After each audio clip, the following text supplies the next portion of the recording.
Good day, valuable updates po muna tayo ngayon.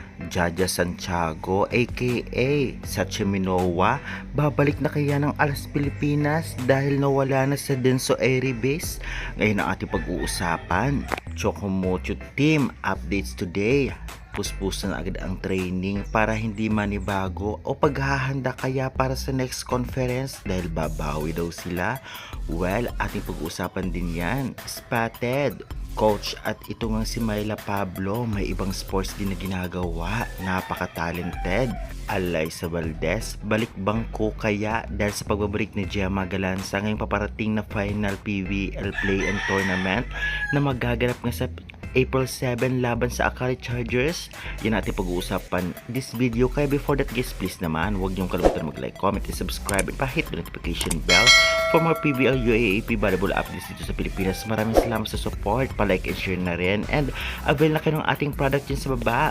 Creamline Chocomocho t-shirt na napakamura lang at may discount pa para sa inyo kapag ginamit niyo ang aking link sa baba, at syempre nakatulong pa kayo sa akin. Kung ayaw niyo naman ng ating mga product yan, pwede niyo gamitin ang ating link para pambili sa ibang items. Maraming salamat again. Latest update nga ngayon dito nga kay Sacha Minowa aka Jaja Santiago, dahil nga isa siya sa umalis na at natanggal na sa Denso Airy Base. Ano nga ba ang susunod sa kanyang kapalaran? May kumakalat ng barabalita na baka bumalik ito sa Alas Pilipinas o dito sa Pinas para maglaro. O well, hindi natin alam, o baka April Fools lang ito. Ngayon pa man kung magiging totoo man ito, ay talagang malaking tulong ito sa Alas Pilipinas. Kaya good luck Jaja Santiago sa next na mapupuntahan mo o kapalaran mo. Samantalang hindi lang siya ang natanggal, 6 sila sa Denso Airy Base.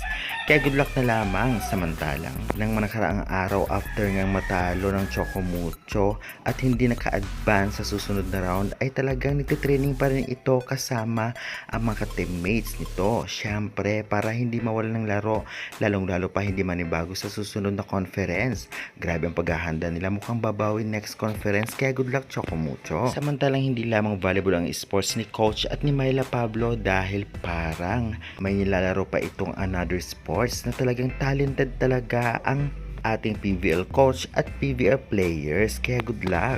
Usap-usapan na rin ngayon na mukhang may babalik na dito nga sa Creamline o maglalaro na sa paparating na play and tournaments na magaganap sa April 7. Ito ay si Maring Gemma Galanza dahil nakapagpahinga na after Holy Week. Kaya naman syempre dahil sa paghahanda nila, dahil napaka-importante nito, ay kailangan kompleto ang CCS. Ganun pa man, malakas din talaga ang Akari Chargers na tumalo sa kanila nung prelim.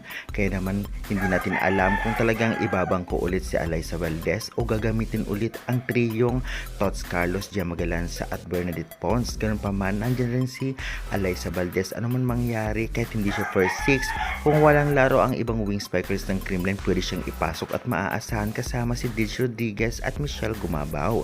Kaya guys, anong sa inyo? Karapat dapat bang maging bangko ulit si Valdez at palaruin muna si Gemma? Pa-comment din, pa-subscribe na lang.